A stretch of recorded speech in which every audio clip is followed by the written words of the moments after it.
Hello दोस्तों, TET maths YouTube channel में आप सभी का स्वागत। और आज हम बहुत दिनों बाद एक नई वीडियो लेकर के आए हैं, दहन और ज्वाला। ये जो टॉपिक है रीट लेवल 2 साइंस के टॉपिक के अंदर, मतलब जो साइंस का नया सिलेबस आया रीट 2025 के लिए, उसमें ये वाला टॉपिक जो है वो ऐड हुआ है। और ये हमें कहाँ से पढ़ना है, ये आप एनसीईआरटी जो आरबीएसई एनसीईआरटी बुक चल रही है उसमें 8th क्लास में चैप्टर नंबर 6 दे रखा है। तो ये दहन और ज्वाला वाला टॉपिक हमें वहाँ से करना है। तो ये दहन और ज्वाला है क्या, तो चलिए हम इसके बारे में थोड़ी चर्चा कर लेते हैं। तो सबसे पहले आप देखिएगा यहाँ पे कुछ कुछ एक चीज़ें यहाँ पे आपको क्या है दिखाई गई हैं, जिसके बारे में हमें क्या है अच्छे से नॉलेज होनी चाहिए, ताकि ये हमारे क्या है थोड़ा काम आएंगे आगे। यानी क्वेश्चन जो है इसी टॉपिक में जितना मैं पढ़ा दूंगा उसी में से लगभग क्वेश्चन बनेगा। इससे हमें बाहर कहीं भी पढ़ने की जरूरत नहीं है, ठीक है। इसमें आपको क्या 2-2 घंटे की वीडियोस मिल जाएंगे, लेकिन हम इसे मात्र क्या है 15 से 20 मिनट में कंप्लीट करने की कोशिश करेंगे। तो चलिए अभी पहले देख लेते हैं हम रासायनिक प्रक्रम। यानी सबसे पहले हम देखें तो दहन है क्या, दहन के बारे में जानना चाह रहे हैं। तो रासायनिक प्रक्रम है जिसमें क्या है पदार्थ ऑक्सीजन के साथ अभिक्रिया कर ऊष्मा देता है। तो सबसे पहले दहन है क्या, ये तो सबसे पहले आपको ध्यान रखना है कि ये क्या है, रासायनिक प्रक्रम है। रासायनिक प्रक्रम है जिसमें पदार्थ, कोई भी पदार्थ जो है ऑक्सीजन से अभिक्रिया करके क्या देगा, ऊष्मा बनाएगा। उसी को हम क्या बोलते हैं, दहन बोलते हैं। इतनी बात क्लियर है, ठीक है। तो उसके बाद क्या है, इस वाले डायग्राम में आप देखोगे जिस जिस पदार्थ का दहन होता है वह तो क्या कहलाता है, दाह्य कहलाता है, ठीक है। यानी जो जलने वाला पदार्थ है उसे हम क्या कहते हैं, दाह्य पदार्थ कहते हैं। इसे ईंधन भी कहा जाता है, यानी जो ईंधन होता है जो जलता है वो ईंधन ही है, और उसी ईंधन को हम क्या कह सकते हैं, दाह्य पदार्थ। ये कई बार नाम थोड़ा अलग आ जाते हैं तो हमें पता नहीं चलता, उस समय परीक्षा में बैठे तनाव में उतना समझ नहीं पाते कि इसका मीनिंग क्या है, तो वो थोड़ा पता होना चाहिए। और उसके बाद क्या है, ईंधन जो है वो ठोस हो सकता है, यानी जैसे आप लकड़ी को जलाते हो। द्रव हो सकता है, पेट्रोलियम का आप दहन करते हो, द्रव अवस्था में मिलता है पेट्रोल डीजल वगैरह। और गैसीय भी हो सकता है जैसे एलपीजी सीएनजी वगैरह। तो ये सारे के सारे क्या है, ईंधन के ही प्रकार हैं। ईंधन जो तीनों अवस्थाओं में पाया जा सकता है, ठोस भी हो सकता है, द्रव भी, और गैस भी हो सकता है। कभी कभी दहन के समय ज्वाला के रूप में अथवा एक लौ के रूप में प्रकाश भी उत्पन्न होता है, ठीक है। और ऊपर दी गई अभिक्रिया में मैग्नीशियम और कास्ट कोयला क्या है, दाह्य पदार्थ है, ठीक है। ऊपर कौन सी अभिक्रिया दी गई है ये वाला आप देखोगे डायग्राम में, तो ये बुक में आपके दे रखा है डायग्राम। ये जो मैग्नीशियम रिबन है, इस मैग्नीशियम रिबन को क्या हमने वायु की उपस्थिति में जलाया, तो मैग्नीशियम का क्या कहलाएगा, ये दहन होना कहलाएगा।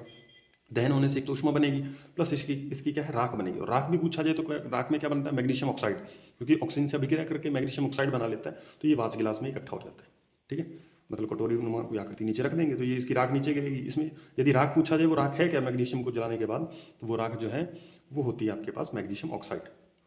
और इसमें जो पदार्थ जल रहे हैं उसको हम दाह्य कहते हैं। तो इसमें मैग्नीशियम क्या हो गया, दाह्य हो गया। और जैसे आप लकड़ी वगैरह जलाते हो वो भी क्या है, सारे के सारे पदार्थ यानी कास्ट कोयला वगैरह सारे के सारे क्या हैं, दाह्य पदार्थ कहलाते हैं। ये बात आपको बताऊंगी। उसके बाद एक छोटी सी बात और दे रखी है यहाँ पे, आप ध्यान दोगे तो हमारे शरीर में क्या है, भोजन ऑक्सीजन से अभिक्रिया कर अपघटित होता है और ऊष्मा उत्पन्न होती है। ये थोड़ा सा आपको ध्यान रखना है कि हमारे शरीर के अंदर भोजन का भी क्या होता है, ऑक्सीजन से अभिक्रिया करके छोटे छोटे टुकड़ों में टूट जाता है, और उससे क्या है, हमें ऊष्मा उत्पन्न होती है, ठीक है। तो ये भी थोड़ा सा अलग फैक्ट है जो आपको ध्यान रखना है।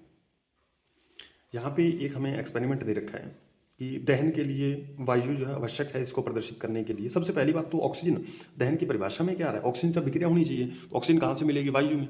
तो वायु जो है वो होनी जरूरी है। इसके लिए हमें एक छोटा सा क्रियाकलाप दे रखा है, थोड़ा सा दे। यहाँ पे क्या हमने एक चिमनी ली कांच की बनी हुई, और उसके नीचे क्या हमने यहाँ पे लकड़ी के गुटके रख दिए और एक मोमबत्ती को जला के इसके ऊपर रखा। ये लकड़ी के गुटकों के ऊपर रखी मोमबत्ती, जबकि मेज के ऊपर रखी हुई है।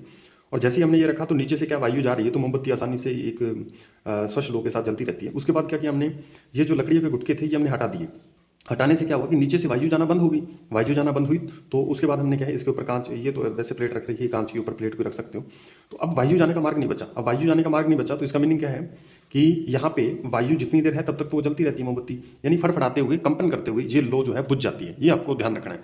तो ये क्वेश्चन पूछेगा, मान लीजिए यहाँ से कई बार क्वेश्चन अटपटे से बन जाते हैं कि जब क्या है इसके ऊपर हम कांच की चिमनी रख देते हैं उल्टा करके, तो उसमें क्या है, मोमबत्ती जो है वो जलती रहेगी या थोड़ी देर जलेगी, जब तक उसमें ऑक्सीजन है बुझ जाएगी। क्या होगा, तो वो आपको थोड़ा ध्यान रखना है कि बुझ जाएगी फड़फड़ाते हुए, यदि उसमें वायु प्रवेश नहीं हो रहा, ठीक है। तो ये बात आपको ध्यान रखनी, क्योंकि वायु मतलब ऑक्सीजन चाहिए, किसी भी पदार्थ को जलाने के लिए ऑक्सीजन चाहिए, तो ऑक्सीजन नहीं मिलेगी तो ये बुझ जाएगी, ठीक है। तो ये छोटा सा एक्सपेरिमेंट था जो आपकी बुक में दे रखा था।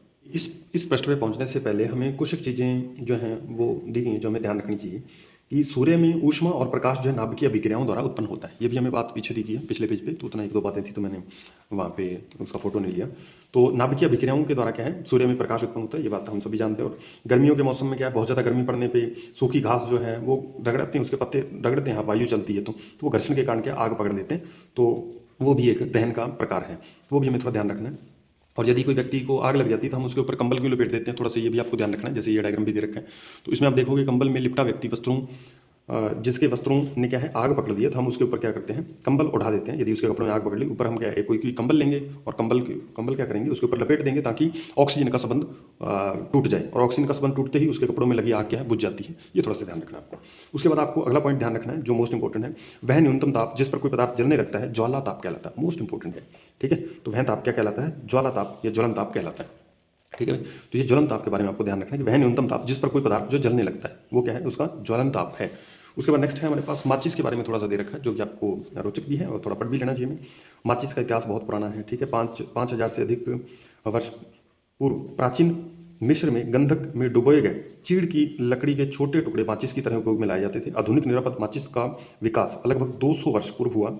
और इसमें क्या क्या होता है माचिस में, ये जो मैंने चीज़ें हाईलाइट कर रखी है ये आपको अच्छे से पढ़ के जानी है। जैसे यहाँ से आगे देखिएगा आप, इसमें एंटीमनी, ट्राइसल्फाइड, पोटेशियम क्लोरेट और श्वेत फास्फोरस का मिश्रण कुछ गोंद और स्टार्च के साथ मिलाकर उचित लकड़ी से बनी माचिस की तीली के सिरे पर लगाया जाता है। तो ये माचिस की जो तीली है उसके सिरे पे कौन कौन से रसायन लगे होते हैं, दोबारा फिर सुनिए। एंटीमनी, ट्राइसल्फाइड, पोटेशियम क्लोरेट और श्वेत फास्फोरस का मिश्रण होता है, और कुछ बाकी गोंद, स्टार्च वगैरह जिसके साथ उसको चिपकाने में इस्तेमाल किया जाता है, ठीक है। तो ये बात आपको, ये तीनों पदार्थ आपको जरूर ध्यान रखने हैं। एक तो क्या है एंटीमनी, ट्राइसल्फाइड और पोटेशियम क्लोरेट, ठीक है। ये पूछे जाएंगे भाई, ये इंपॉर्टेंट है। और उसमें क्या है, उसके बाद क्या है, किसी खुरदरी सतह से रगड़ा जाता है। जब इसको क्या है, जो भी मिश्रण इसको हमने तैयार कर लिया ऊपर माचिस के आगे आगे जो लगा है, इसको किसी खुरदरी सतह से रगड़ा जाता है तो घर्षण की ऊष्मा के कारण श्वेत फास्फोरस प्रज्वलित हो उठता है। इसमें जो सफ़ेद फास्फोरस लगा है वो क्या हो जाता है, वो आग पकड़ देता है। इससे माचिस की तीली का दहन प्रारंभ हो जाता है, यानी माचिस की तीली जलने लग जाती है। परंतु श्वेत फास्फोरस माचिस उद्योग में काम करने वाले और माचिस का उपयोग करने वाले दोनों के लिए खतरनाक सिद्ध हो रहा है, ठीक है भाई। तो श्वेत फास्फोरस जो है, जो भी माचिस उद्योग में काम करते हैं उनके लिए क्या है, खतरा भी बना हुआ है, ठीक है। अब देखिए, आजकल निरापद माचिस के सिरे पर केवल एंटीमनी ट्राइसल्फाइड, इसलिए क्या है श्वेत फास्फोरस को हटा दिया गया, उसकी जगह पे एंटीमनी ट्राइसल्फाइड और पोटेशियम क्लोराइड लगा रहता है, यानी श्वेत फास्फोरस को हटा दिया गया। वैसे श्वेत फास्फोरस भी जलने वाली ज्वलन क्षमता उसकी भी ठीक होती है, तो इसलिए हम उसका भी इस्तेमाल कर सकते हैं, लेकिन ये घातक हो सकता है, मतलब इससे जो गैसें वगैरह उत्पन्न होती हैं वो थोड़ा हमारे लिए हानिकारक होती हैं, इसलिए क्या है इसका इस्तेमाल आजकल कम किया जाने लगा है। रगड़ने वाली सतह पर चूर्णित कांच और थोड़ा सा लाल फास्फोरस लगाते हैं। तो जो रगड़ने वाली सतह है ना, जो माचिस, जहाँ पे आप माचिस की जो ऊपर बाहर की तरफ एक परत बनी होती है जिसके ऊपर हम माचिस जो है रगड़ते हैं, तो वो रगड़ने वाली जो सतह है वो किसकी बनी होती है, तो वो चूर्णित कांच, उसमें कांच का चूरा लगा होता है, यानी चूर्ण आप कह सकते हो, और थोड़ा सा लाल फास्फोरस मिलाया जाता है उसमें। तो ये बात आपको ध्यान रखनी है, लाल फास्फोरस तो उसके बाहर लगा जाता है और चूर्णित कांच का मिश्रण बाहर लगा होता है, और कुछ लाल फास्फोरस श्वेत फास्फोरस में परिवर्तित हो जाता है, और यह तुरंत माचिस की तीली के सिरे पर लगे पोटेशियम क्लोराइड से अभिक्रिया कर पर्याप्त ऊष्मा उत्पन्न करता है, जिससे एंटीमनी ट्राइसल्फाइड का दहन प्रारंभ हो जाता है। कौन जलता कौन है, एंटीमनी ट्राइसल्फाइड, ठीक है। मोस्ट इंपॉर्टेंट है, ये जो पैराग्राफ है मोस्ट इंपॉर्टेंट है, यहीं से क्वेश्चन छपेगा भाई, देख लीजिएगा आप एग्जाम में, ठीक है भाई। तो ये माचिस का इतिहास थोड़ा सा आपको ध्यान रखना था। इतिहास में भी कौन कौन से पदार्थ, इतिहास मतलब वो नहीं कि कहाँ से खोजी गई ये वो, ठीक है, थोड़ा सा आपको ध्यान रखना है कि ये माचिस में कौन कौन से पदार्थ जो आपको बताएं वो सारे का सारे इंपॉर्टेंट है। उसके बाद देखिएगा, उसके बाद नेक्स्ट हमें टॉपिक दे रखा है, ये भी इंपॉर्टेंट लाइन है, जिन पदार्थों का ज्वलन ताप बहुत कम होता है और जो ज्वाला के साथ सरलतापूर्वक आग पकड़ लेते हैं ज्वलनशील पदार्थ कहलाते हैं। तो ज्वलन पदार्थ के बारे में हम बात कर चुके हैं कि वह न्यूनतम ताप जिस पर कोई पदार्थ जलता है, जलना स्टार्ट कर देता है, वो क्या होता है, उसका ज्वलन ताप होता है। लेकिन कुछ ऐसे पदार्थ होते हैं जिनका ज्वलन ताप क्या है, बहुत कम होता है, ठीक है, बहुत कम है। तो जितना कम है वो उतना ही जल्दी जलेगा, और अच्छा क्या है, ज्वलनशील पदार्थ भी बन जाएगा। और ये देखिए ज्वलनशील पदार्थों के उदाहरण कौन कौन से हैं, पेट्रोल है, पेट्रोल को आप देखोगे तो फटाक से आग पकड़ लेता है, पेट्रोल है, अल्कोहल है, द्रवित पेट्रोलियम एलपीजी वगैरह, इसके बारे में हम बात कर चुके हैं। तो ये सारे के सारे आपको एग्जाम्पल ध्यान रखने, अच्छे ज्वलनशील पदार्थ कौन कौन से, पेट्रोल है, अल्कोहल, द्रवित पेट्रोलियम और एलपीजी, तो ये आपको ध्यान रखना है। आग को बुझाने के लिए जो व्यक्ति आते हैं उनके पास क्या है, अग्निशमन में वैसे तो सोडियम हाइड्रोजन कार्बोनेट, मतलब वहाँ से कार्बन डाइऑक्साइड गैस निकलती है जिसके कारण वो आग बुझ जाती है, क्योंकि कार्बन डाइऑक्साइड गैस क्या है, आग बुझाने में काम आती है। तो इसके बारे में हम आगे पढ़ेंगे, लेकिन ये आप देख सकते हो ये डायग्राम में आग लगी हुई है और व्यक्ति क्या है, एक इस आग को बुझा रहा है, फायरमैन दबाव के साथ जल फेंका जा रहा है, जल फेंक कर आग जो है बुझा रहे हैं, ठीक है। और एक अग्निशमन यंत्र होता है जिसमें क्या है CO2 गैस होती है, वो किस तरीके से आग को बुझाती है वो हम अगले वाले पैराग्राफ में देखेंगे, और वहाँ से क्वेश्चन बनने के चांस भी सबसे ज़्यादा हैं। तो एक और पॉइंट देखिएगा भाई जो सबसे इंपॉर्टेंट है, कि आग उत्पन्न करने के लिए 3 आवश्यकताएं होती हैं। कितनी आवश्यकताएं होती हैं, कितनी कंडीशंस, 3 कंडीशंस होती हैं, ठीक है। कौन कौन सी, सबसे पहले देखिएगा, ये आवश्यकताएं इस प्रकार है। सबसे पहले ईंधन होना चाहिए जिसे हम जलाएंगे, वो तो होना ही चाहिए ना पदार्थ। दूसरा क्या है, वायु, अभी हम बात कर चुके हैं, वायु तो चाहिए, और वायु में भी ऑक्सीजन के लिए, वायु किसके लिए, पूरी वायु नहीं भी ऑक्सीजन के लिए तो भी चलेगा, लेकिन ऑक्सीजन हमें वायु से प्राप्त होती है तो हम वायु भी लिख सकते हैं। और ऊष्मा क्या है, ईंधन का ताप, यानी ऊष्मा तो उत्पन्न होगी, ऊष्मा मतलब उसे जलाने के लिए ऊष्मा तो देनी पड़ेगी। ईंधन का ताप उसके ज्वलन ताप से अधिक करने के लिए, अब जो ईंधन है उसके ज्वलन ताप से बढ़ाने के लिए उसको ऊष्मा भी दी जानी चाहिए, तो ऊष्मा के लिए हम आग का या किसी और तरीके का इस्तेमाल कर सकते हैं। तो ये 3 कंडीशन, ईंधन, वायु और ऊष्मा, ईंधन, वायु और ऊष्मा, वायु में भी कौन, ऑक्सीजन, ठीक है, ये बात आपको ध्यान रखनी है। तो नेक्स्ट है हमारे पास, और इसमें से क्या है, एक या एक से अधिक आवश्यकताओं को क्या है हटा करके, उनको क्या है, आवश्यकताओं को हटा करके आग को नियंत्रित किया जा सकता है। मतलब चाहे तो हम उसका ईंधन खत्म हो जाए तो भी आग बुझ जाएगी, या फिर वायु मतलब ऑक्सीजन का हम संपर्क तोड़ दें तो भी क्या है, आग बुझ जाएगी, और यदि हम किसी पदार्थ को ऊष्मा ही ना दें तो वो भी अपने आप आग नहीं पकड़ेगा। तो ये सारी की सारी कंडीशन है जिसका उपयोग जो है वो फायरमैन करते हैं, ठीक है, आग बुझाने वाले करते हैं। तो नेक्स्ट हमारे पास टॉपिक है कि जो अग्निशामक यंत्र होते हैं उनमें क्या क्या चीज़ें, पदार्थ क्या क्या होते हैं, वो हम सारी देखते हैं। ये वाला आप डायग्राम देखिएगा, ये अग्निशामक यंत्र है। और अग्निशामक यंत्र जो है वो आग को कैसे बुझाता है, जैसे मान लीजिए कुछ आग पेट्रोल से लग जाती है, या जो सर्किट है वो कभी शॉर्ट सर्किट हो जाता है, यानी विद्युत आपूर्ति जो है वो क्या है, शॉर्ट सर्किट हो जाती है, तो तब क्या है, कुछ बहुत भयानक तरीके से आग लगती है। उस आग को बुझाने वाले में क्या है, हानि बहुत ज़्यादा पहुंच सकती है।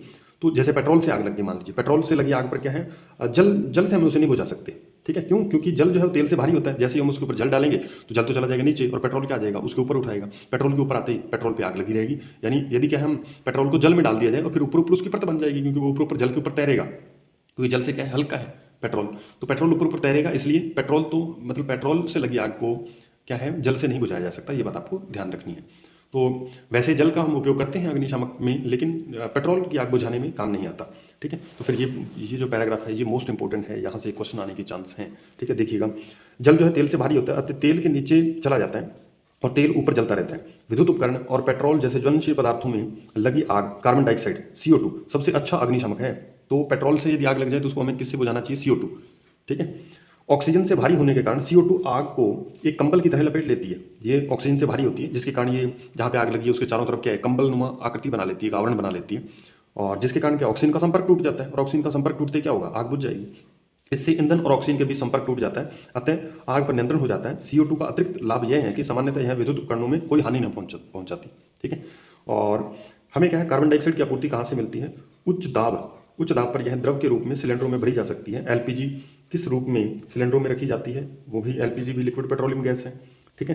तो सिलेंडर से छोड़े जाने पर CO2 बहुत अधिक फैलती है और ठंडी हो जाती है। जैसे ही सिलेंडर से इसे बाहर निकालते हैं तो बहुत ज़्यादा फैल जाती है और ठंडी हो जाती है, और यह न केवल आग को चारों ओर से घेर लेती है, बल्कि ईंधन के ताप को भी नीचे ले जाती है। तो ईंधन का ताप क्या हो जाएगा, कम हो जाएगा, इसलिए यह अति उत्तम अग्निशामक है। मोस्ट इंपॉर्टेंट है भी, आग बुझाने के लिए कौन सी गैस का, पेट्रोल से लगी आग बुझाने में कौन सी गैस का उपयोग किया जा सकता है, तो कार्बन डाइऑक्साइड प्राप्त करने के लिए एक दूसरा तरीका सोडियम बाइकार्बोनेट, बेकिंग सोडा, मैंने बताया अभी कि बेकिंग सोडा जो है वो किसमें होता है, अग्निशामक यंत्रों में डाल दिया जाता है, या फिर पोटेशियम बाइकार्बोनेट, ठीक है। बेकिंग सोडा जो है सोडियम हाइड्रोजन कार्बोनेट होता है, जिसका फॉर्मूला NaHCO3 होता है, ठीक है। पोटेशियम बाइकार्बोनेट होता है, इससे कार्बोनेट आयन जो है जुड़े हैं, तो इससे कार्बोनेट से क्या निकले, कार्बन डाइऑक्साइड गैस रिलीज होती है, जिसका हम उपयोग जो है वो आग बुझाने में कर सकते हैं, ठीक है भाई।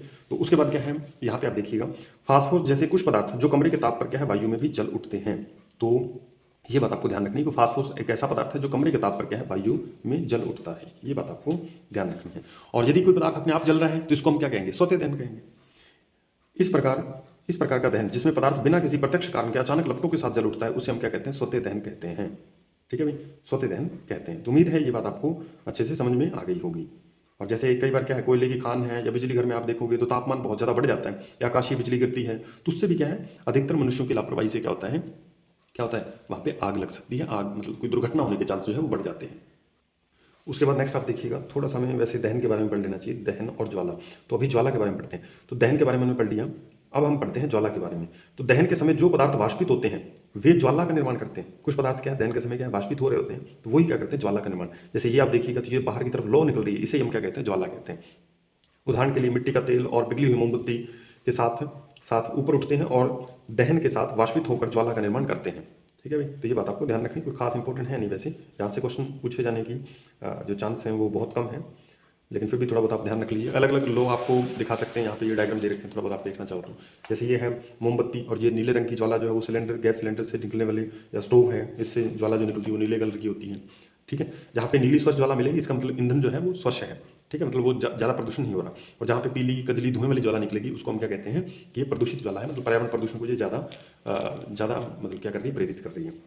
एक तरह से आप ये देखोगे तो ये लैंप स्टोव है, लैंप है एक तरह का, और फिर मोमबत्ती दे रखी है, और फिर जो है बुनसेन बर्नर की ज्वाला दे रखी है। ठीक है। तो ये सारी की सारी ज्वालाएं आप देख सकते हो, लेकिन यहाँ से क्वेश्चन बनने के चांस बहुत कम है। तो क्वेश्चन मैंने आपको बताया, एक तो इंपॉर्टेंट है कि दहन जो है होता क्या है और क्या क्या उसके लिए कंडीशन चाहिए होती है, आवश्यकताएं क्या क्या होती हैं, और एक माचिस वाला और एक जो है कार्बन डाइऑक्साइड यानी अग्निशामक वाला, वहाँ से क्वेश्चन बनने के चांस बहुत ज़्यादा है। यहाँ पे आप देखिएगा कुछ मोमबत्ती की मतलब मोमबत्ती है उसको हम जब जलाते हैं तो हमें विभिन्न क्षेत्र वहाँ पे दिखते हैं। मोमबत्ती की ज्वालाओं के विभिन्न क्षेत्र वो कौन कौन से हैं? तो सबसे ऊपरी ऊपरी जो हमें भाग दिखता है वो होता है सबसे गर्म भाग। ठीक है, ये जो बाहर का हमें मोमबत्ती को जब जैसे आप जलाओगे तो उसके एक बाहर वाला पार्ट दिखेगा, बाहर वाला चारों तरफ वाला पार्ट, वो क्या होता है? सबसे गर्म भाग होता है। उसके बीच वाला अंदर वाला पार्ट होता है, मध्य वाला पार्ट, वो क्या होता है? सबसे जो बीचों बीच जो मोमबत्ती के क्या है, बिल्कुल जैसे वो पीले रंग की लो होती है वो सबसे कम गर्म होता है। उससे थोड़ा आगे देखें उसके ऊपर तो वो क्या होता है? वो कम गर्म होता है। और सबसे कम क्या होता है? जहाँ पे पीलेपन वाली ज्वाला, जहाँ पे मोमबत्ती की लाट से अचानक से निकलना स्टार्ट ही होती है, तो वहीं के अगर केंद्र वाला पॉइंट देखें तो वो क्या होता है? सबसे कम गर्म होता है। उसके बाद गर्म होता है थोड़ा, फिर उसके बाद सबसे गर्म जो है बाहर वाला पोर्शन होता है। ये बात आपको थोड़ा ध्यान रखनी है। अब यदि क्या है, किसी भी पदार्थ का पूर्ण दहन का बाह्य क्षेत्र जो है, पूर्ण दहन हो रहा है किसी पदार्थ का, तो वो हमें कैसा दिखेगा? नीला दिखेगा। इसलिए मोमबत्ती के चारों तरफ हमें बाहर बाहर क्या दिखता है? वो वहाँ पे क्या पूर्ण दहन होता है, वो हमें कैसा क्षेत्र दिखाई देता है? नीला क्षेत्र दिखाई देता है। आंशिक दहन वाला क्षेत्र मध्य भाग होता है, जहाँ पे हमें पीला रंग दिखाई देता है। ये बात आपको ध्यान रखनी है। और बिना जली मोमबत्ती का सबसे आंतरिक भाग जो है वो काला होता है। ये बात आपको ध्यान रखनी, मोस्ट इंपॉर्टेंट है ये। ठीक है, वो कौन सा नीला भाग कौन सा होता है? तो नीला भाग जो है वो पूर्ण दहन वाला बाह्य क्षेत्र होता है। आपसे पूछा जाएगा पीला भाग मोमबत्ती को जलाया जाए तो पीला भाग किसको इंगित करता है? तो आंशिक दहन को, यानी इसमें ईंधन जल तो रहा है लेकिन आंशिक तौर पे जल रहा है, पूरा नहीं जल रहा। और फिर आपसे पूछेगा काला रंग, तो ये सबसे आंतरिक क्षेत्र होता है। ठीक है, जहाँ पे जली हुई मोमबत्ती का सबसे आंतरिक क्षेत्र है। ये बात आपको ध्यान रखनी है। अच्छा, कई बार आपने देखा होगा कि सोनार वगैरह है वो धातु की फूंकनी से क्या है, कोई भी जब सोना वगैरह पिघलाता है तो वो उधर क्या करता है? फूंक उसे मारता है। तो वो फूंक क्यों? क्योंकि वो उसे ऑक्सीजन दे रहा है, ऑक्सीजन की सप्लाई उसके लिए और बढ़ा रहा है ताकि वो अच्छे से जल पाए। उसके बाद है अच्छा ईंधन वह है। अच्छा, अब ईंधन के बारे में पूछा जाता है। पेट्रोल, मिट्टी का तेल है, डीजल है, ये सारे के सारे क्या है? ईंधन है। ये पदार्थ क्या है? ईंधन कहलाते हैं। अच्छा ईंधन वह है जो सहजता से उपलब्ध हो जाए। पहली बात तो वो क्या, अच्छे से आसानी से मिल जाए, सहज उपलब्ध हो। दूसरी बात क्या है? वह सस्ता भी होना चाहिए, ऐसे नहीं कि वो उसका प्राइस बहुत ज़्यादा है, तो वो सस्ता भी होना चाहिए। और वायु में सामान्य दर से सुगमतापूर्वक जल पाए, ऐसे नहीं कि वो जले ही ना, सस्ता तो मिल गया लेकिन वो जलने के काम ही नहीं आता, हमें क्या उतनी ऊष्मा ही नहीं दे रहा, तो फिर भी उसका कोई फायदा नहीं है। यह अधिक मात्रा में ऊष्मा उत्पन्न करता हो और यह जलने के उपरांत कोई भी अवांछनीय पदार्थ ना छोड़ता हो। तो ये मोस्ट इंपॉर्टेंट है, यहाँ से मेरे हिसाब से क्वेश्चन बनना चाहिए भी। ठीक है, मोस्ट इंपॉर्टेंट है कि अच्छा ईंधन क्या है, इसे दोबारा फिर पढ़ लेना भाई। यह क्या है? अच्छा ईंधन वह है जो सहज उपलब्ध हो, सस्ता हो और वायु में सामान्य दर से आसानी से जल जाए, अधिक मात्रा में क्या है ऊष्मा उत्पन्न करे और जलने के बाद कोई अवांछनीय पदार्थ, राख वगैरह ज़्यादा ना छोड़े। ठीक है भाई, तो संभवतः ऐसा ईंधन मिल भी नहीं सकता, ऐसा ईंधन है नहीं। ठीक है, ऐसा कोई भी ईंधन नहीं है जिसे एक आदर्श ईंधन माना जा सके। तो ऐसा जब जिसमें ये सारी कंडीशन तो फुलफिल होती नहीं है। ठीक है, किसी में कोई ना कोई अपशिष्ट पदार्थ निकलेंगे। ठीक है, कोई महंगा होगा, कोई ना कोई उसमें क्या अवगुण होता है, इसलिए कोई भी आदर्श ईंधन एक ईंधन को नहीं माना जा सकता। ये बात आपको ध्यान रखनी है। लेकिन ईंधन को क्या हम उसकी ईंधन दक्षता के आधार पर हम क्या कर सकते हैं, उसको हम बांट सकते हैं कि कौन सा ईंधन जो है वो बढ़िया है। तो ये हम देखते हैं फिर ईंधन दक्षता आगे क्या होती है। ठीक है भाई, तो ये वाला टॉपिक देखिएगा। यदि आपसे कहा जाए कि गोबर के उपले, कोयला और एलपीजी को जलाकर पानी की एक निश्चित मात्रा को उबालें, तो आप निम्न में से कौन से को चुनेंगे? तो सभी को पता है कि हम किसको चुनेंगे भाई, कोयला है और उपले हैं और एलपीजी, तो एलपीजी को चुनेंगे। एलपीजी को क्यों चुनते हैं? क्योंकि एलपीजी गैस जो है उसका ऊष्मीय मान क्या होता है? सबसे ज़्यादा होता है। ठीक है, और जिसका ऊष्मीय मान ज़्यादा होगा वो आसानी से क्या है, पानी वगैरह को गर्म कर देगा, जो भी हम चाय वगैरह बना रहे हैं, जो भी कुछ करते हैं। तो ये बात आपको ध्यान रखनी है। ऊष्मीय मान की परिभाषा आपको थोड़ी ध्यान रखनी है।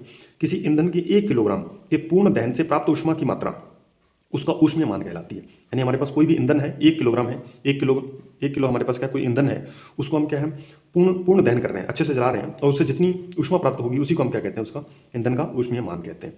ईंधन के ऊष्मीय मान को किलो जूल प्रति किलोग्राम, मोस्ट इंपॉर्टेंट, ईंधन के ऊष्मीय मान को किलो जूल प्रति किलोग्राम, मोस्ट इंपॉर्टेंट है। ठीक है, मोस्ट इंपॉर्टेंट है, किलो जूल प्रति किलोग्राम। ये क्या है? ऊष्मीय मान का मात्रक है। पूछा जाएगा अभी पेपर में, सीधा छपेगा। किलोग्राम, किलो जूल प्रति किलोग्राम। दोबारा फिर सुनिए, किलो जूल प्रति किलोग्राम, ये मात्रक आपको अच्छे से ध्यान रखना है। उसके बाद हमारे पास आता है कुछ विभिन्न ईंधन है, उनके ऊष्मीय मान क्या क्या है वो हमें थोड़ा अपने लेवल पे थोड़ा ध्यान रखना है। तो देखिएगा, ये रहा हमारे पास विभिन्न ईंधनों के ऊष्मीय मान। तो ये सारणी आपको अच्छे से रट के जाना है पेपर में भाई, तुलना करवाता है, बहुत बार पूछा गया। यहाँ से क्वेश्चन पूछा जाता है, सीईटी का एग्जाम है, सीईटी का नहीं, सीटेट का एग्जाम है, बहुत बार क्वेश्चन पूछा गया। ठीक है, और भी बहुत जो सेंट्रल लेवल के एग्जाम होते हैं तो उनमें ये यहाँ से क्वेश्चन पूछे जाने के चांस बहुत ज़्यादा रहते हैं। ठीक है, इनमें ये वाली वैल्यूज आपको याद रहे तो रहे, ठीक है, लेकिन ये आपको पता होना चाहिए कि सबसे ज़्यादा ऊष्मीयमान किसका और सबसे कम किसका है, और इनका क्रम एक तरह से याद होना चाहिए, क्योंकि आपको दो तीन दे देगा और फिर आपको उनमें से पूछ लेगा इनमें से सबसे ज़्यादा ऊष्मीयमान किसका है। ठीक है, तो गोबर के उपले हैं जो 6000 से 8000 तक, लकड़ी जो है इनका ऊष्मीयमान कितना होता है 17000 से 22000 किलो जूल प्रति किलोग्राम। ठीक है भाई, उसके बाद क्या है, कोयला है 25000 से 33000 के मध्य में रहता है, पेट्रोल जो है 45000 और मिट्टी का तेल जो है 45000, डीजल जो है 45000 और मीथेन जो है वो 50000, सीएनजी 50000, एलपीजी जो है 55,000। ठीक है, और जैव गैस जो है वो 35,000 से 40,000 के मध्य होती है, और हाइड्रोजन गैस की ज्वलन क्षमता सबसे ज़्यादा होती है भाई, कितनी, लगभग 1.5 लाख। ठीक है, लगभग 1.5 लाख तक। तो ये बात आपको ध्यान रखनी भी, यहाँ से आपके पास क्वेश्चन पूछे जाने के बहुत ज़्यादा चांस है भी। आ रही बात समझ में। अब देखिए उसके बाद है हमारे पास कुछ वैसे ही बातें आपको ध्यान रख लेनी है, वैसे कोई इतना ज़्यादा खास इंपॉर्टेंट है नहीं, यहाँ से क्वेश्चन आएगा तो आप क्या है वैसे भी कर सकते हो। देखिए ईंधन के दहन से हानिकारक जो उत्पाद कौन कौन से प्राप्त होते हैं, तो वही आपको पता ही है कि कार्बन के कण छोड़ते हैं, कार्बन ईंधन जलता है तो उसमें क्या है, कुछ गैस से खतरनाक प्रदूषण होता है जिससे दमा, श्वास रोग इत्यादि उत्पन्न हो सकते हैं, तो कोई खास इंपॉर्टेंट नहीं है। ठीक है, उसके बाद देखिएगा नेक्स्ट है कि ईंधन का जैसे हम अपूर्ण दहन होता है तो कार्बन मोनोक्साइड जो कि एक विषैली गैस है, ये आपको ध्यान रखना है, अत्यंत विषैली गैस कौन सी, कार्बन मोनोक्साइड ईंधन के अपूर्ण दहन से उत्पन्न होती है। और अगर कोई व्यक्ति कमरे में सो रहा है और अपूर्ण दहन हो रहा है, मान लीजिए तो अंगीठी जला के या कुछ हीटर वगैरह ऑन करके जहाँ से कार्बन मोनोक्साइड उत्पन्न हो रही है, तो व्यक्ति की मृत्यु तक भी हो सकती है अंदर रहते हुए, तो ये बात आपको ध्यान रखनी है। नेक्स्ट है हमारे पास अधिकांश ईंधनों के दहन से पर्यावरण में कार्बन डाइऑक्साइड गैस निकलती है, और वायु में कार्बन डाइऑक्साइड गैस की अधिक मात्रा जो है संभवतः विश्व उष्ण या ग्लोबल वार्मिंग का जो है वो कारण बन रही है। तो ग्लोबल वार्मिंग के लिए कौन सी गैस उत्तरदायी है, तो कार्बन डाइऑक्साइड। ठीक है, नेक्स्ट आपको तीसरा पॉइंट थोड़ा याद रखना है कि अधिकांश ईंधन के दहन से पर्यावरण में कार्बन डाइऑक्साइड गैस निकलती है, जो कि क्या है, ग्लोबल वार्मिंग का यानी विश्व उष्णन का कारण बन रही है। तो आपसे पूछा जा सकता है कि विश्व उष्णन या ग्लोबल वार्मिंग का मुख्य कारण कौन सी गैस है, तो कार्बन डाइऑक्साइड है। ठीक है भाई, तो नेक्स्ट हम देखेंगे आगे चल कर आप चौथा पॉइंट थोड़ा ध्यान रखोगे, ये थोड़ा हाईलाइट मैंने कर रखा है, तो देखिएगा आप, कोयले और डीजल के दहन से सल्फर डाइऑक्साइड, कोयला और डीजल जब जलेगा तो उससे क्या निकलेगा, सल्फर डाइऑक्साइड गैस निकलती है, और यह अत्यंत दम घोटू गैस है और संक्षारक गैस है। इसकी अतिरिक्त पेट्रोल इंजन नाइट्रोजन के गैसीय ऑक्साइड छोड़ते हैं, जो भी पेट्रोल इंजन है वो नाइट्रोजन के गैसीय ऑक्साइड छोड़ते हैं। सल्फर और नाइट्रोजन के ऑक्साइड वर्षा जल में घुल जाते हैं और अम्ल बनाते हैं, ऐसी वर्षा क्या कहलाती है, अम्ल वर्षा। अम्ल वर्षा का पीएच मान 5.5 से जब कम हो जाता है किसी वर्षा जल का पीएच मान, तो वो क्या बनाती है, वो अम्ल वर्षा कहलाती है। ठीक है भाई, तो इसमें कौन कौन से होते हैं, सल्फर और नाइट्रोजन के ऑक्साइड होते हैं, सल्फर और नाइट्रोजन के ऑक्साइड घुले होते हैं, वो जल के साथ अभिक्रिया कर लेते हैं तो वो क्या बना लेते हैं, अम्ल बनाते हैं, और अम्ल बनाने से क्या अम्लीय वर्षा हो जाती है। इससे कुछ क्या है, हमारे क्या हैं, बहुत सारे नुकसान भी हो रहे हैं, जैसे फसलों को नुकसान हो रहा है, कुछ इमारतें जो हैं उनको वो क्षयित हो रही हैं, जैसे खास करके ताजमहल, उसका रंग पीला पड़ रहा है, तो इससे स्टोन कैंसर भी हो रहा है। स्टोन कैंसर मतलब पत्थर का कैंसर, तो वो सारे का सारा आप देख सकते हो, उसमें कोई इतना है नहीं। ठीक है, ये अम्ल वर्षा आपने पहले भी कहीं पे अम्ल क्षार आपने जब पढ़े होंगे तब भी पढ़ ली होगी। ठीक है, तो नेक्स्ट है हमारे पास कि मोटर वाहन जो है, मोटर वाहन में ईंधन के रूप में डीजल और पेट्रोल का स्थान अब सीएनजी गैस जो है वो लेते जा रही है, और सीएनजी जो सल्फर और नाइट्रोजन के ऑक्साइडों का उत्पादन अल्प मात्रा में करती है। ठीक है, तो सीएनजी एक अधिक क्या है, स्वच्छ इंजन है। तो हम क्या करते हैं अभी, पहले हमने क्या किया, कोयले और डीजल के दहन से क्या है, सल्फर डाइऑक्साइड गैस निकलती है, पेट्रोल जो इंजन है या डीजल इंजन है उसकी जगह पे अब हम आजकल क्या कर रहे हैं, सीएनजी का उपयोग कर रहे हैं। क्या कर रहे हैं, सीएनजी का उपयोग कर रहे हैं, क्योंकि सीएनजी का ऊष्मीयमान ज़्यादा है, अतः इससे क्या ये गैसें जो है कम निकलेंगी। ठीक है, तो इसलिए क्या है हम इसका इस्तेमाल कर रहे हैं। तो इसी आपका टॉपिक जो है वो पूरा खत्म हो जाता है। अब देखिएगा पीछे जो पाठ्यपुस्तक के क्वेश्चन दे रखे हैं वो आपको खुद ही प्रैक्टिस करने हैं। यदि आप इन क्वेश्चनों का आप आंसर दे सकते हो तो इसका मतलब क्या है, कुछ भी आ जाए फिर आपको कोई भी दिक्कत घबराने वाली है ही नहीं। ठीक है, आपके क्वेश्चन जो है वो यहीं से ही बनेंगे। ठीक है भाई, और देखिएगा भाई इसके मैं आपने क्या सीखा वहाँ से भी आपको सिखा दूंगा, जो लास्ट में टॉपिक दिया होता है। तो सबसे पहले दहन की परिस्थितियों की सूची, दहन के लिए आवश्यक शर्तें क्या क्या होती हैं वो आपको लिखना है। ठीक है, लकड़ी और कोयला जलने से वायु का डैश डैश होता है, क्या होता है, दहन होता है या क्या होता है वो आपको लिखना है। घरों में काम आने वाली एक द्रव ईंधन जो है वो कौन सा है, एलपीजी है, और ये आपको खुद ही करना भी। जल प्रारंभ होने से पहले ईंधन को डैश डैश तक गर्म किया जाना चाहिए। तेल द्वारा उत्पन्न आग को डैश डैश द्वारा नियंत्रित नहीं किया जा सकता। ठीक है, तो ये आपको सब कुछ बताया जा चुका है, इसको आप अच्छे से ईंधन के रूप में एलपीजी और लकड़ी की तुलना कीजिए, तो उनके ऊष्मीयमान आप देख के उनकी तुलना कर सकते हो कि इसका ऊष्मीयमान ज़्यादा है तो वो अच्छे से वो ऊष्मा अच्छे उत्पन्न करेगी। विद्युत उपकरण से संबद्ध कारण बताइए कि उसका जल का उपयोग क्यों नहीं किया जाना चाहिए आग बुझाने में। एलपीजी लकड़ी से अच्छा ईंधन है, क्यों है। और कागज जो है सव्य सरलता से आग पकड़ लेता है, जबकि एल्यूमिनियम पाइप के चारों ओर लपेटा गया कागज का टुकड़ा आग नहीं पकड़ पाता, क्यों, क्योंकि उसे ऑक्सीजन सप्लाई इतने अच्छे से नहीं मिलती। मोमबत्ती के ज्वाला ऊष्मीयमान और उसका मात्रक।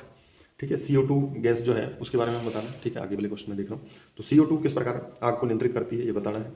बस यही है, इसमें इतना ही है। ठीक है। तो ये बात आपको, एक क्वेश्चन नंबर 11 देखिएगा।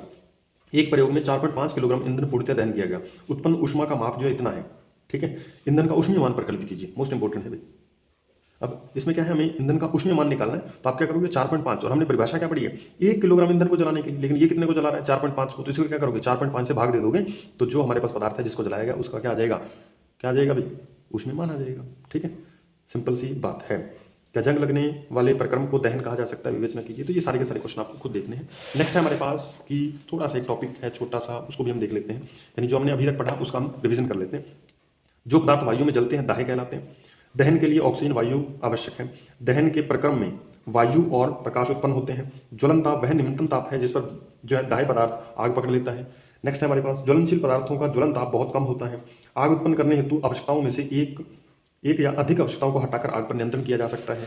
नेक्स्ट है हमारे पास आग पर नियंत्रण पाने हेतु जल का प्रयोग जो है वो किया जा सकता है, लेकिन ये आपको ध्यान रखना है पेट्रोल और डीजल से लगी आग या कुछ तेल से लगी आग को हम नहीं बुझा सकते भाई। उसके बाद है विद्युत उपकरणों और तेल में लगी आग को नियंत्रित करने के लिए जल का उपयोग किया जाता है। जल का प्रयोग नहीं किया जा सकता। ठीक है, ऊपर हम इसी पॉइंट में बात कर चुके हैं, तो ये जल का उपयोग नहीं किया जा सकता। और दहन जो है वो विभिन्न प्रकार के हैं, जैसे कि तीव्र दहन है, यानी जो पदार्थ अच्छे से जल जाता है, जल्दी जलता है, उसको तीव्र दहन। स्वतः दहन जो अपने आप आग पकड़ लेता है। विस्फोट का मतलब क्या है, किसी भी पदार्थ में हमने आग लगाई और वो उसके साथ ध्वनि भी उत्पन्न करे और बहुत हानिकारक गैस से निकले, उसको हम क्या बोलते हैं, विस्फोट। जैसे पटाखे वगैरह को फोड़ना, वो विस्फोट का एग्जाम्पल है। ठीक है, नेक्स्ट है हमारे पास आगे है ज्वाला के 3 भिन्न क्षेत्र होते हैं। अदीप्त क्षेत्र होता है, दीप्त क्षेत्र होता है और ज्योतिहीन क्षेत्र होता है। ये सारे के सारे क्षेत्र आपको मैंने बता दिए। उसके बाद आदर्श ईंधन सस्ता, आसानी से उपलब्ध और आसानी से चलने वाला और आसानी से वहन योग्य होता है। इसका ऊष्मीय मान उच्च कोटि का होता है और यह ऐसी गैसों को अवशेष नहीं छोड़ता जो पर्यावरण को प्रदूषित करती है। ठीक है भाई। नेक्स्ट है हमारे पास ईंधनों की दक्षता और मूल्य परस्पर भिन्न भिन्न हो सकते हैं। ईंधन दक्षता को ऊष्मीय मान द्वारा प्रदर्शित किया जा सकता है, जिसका मात्रक जो है किलो जूल होता है। बहुत ज़्यादा भी घूम के आ रहा है, क्वेश्चन पेपर में छपेगा भी। ठीक है, उसके बाद है वायु में बिना जले कार्बन कण खतरनाक प्रदूषक होते हैं और श्वसन कष्टों को उत्पन्न करते हैं, यानी श्वसन मार्ग की संबंधी बीमारियां जो हैं उसको उत्पन्न करते हैं। और नेक्स्ट है हमारे पास ईंधन के अपूर्ण दहन से विषैली कार्बन मोनोक्साइड गैस जो है उत्पन्न होती है। वायु से कार्बन डाइऑक्साइड की बढ़ी हुई मात्रा, ठीक है, बढ़ी हुई मात्रा को विश्व उष्णन का कारण, बड़ी नहीं है यहाँ पे बड़ी आएगा, तो बढ़ी हुई मात्रा को क्या कहते हैं, विश्व उष्णन का कारण बताया गया, ग्लोबल वार्मिंग का कारण। और कोयले, डीजल, पेट्रोल और दहन से इनसे क्या है, सल्फर और नाइट्रोजन के ऑक्साइड जो अम्ल वर्षा करते हैं। ठीक है, और फसलों, भवनों और मृदा के लिए हानिकारक है।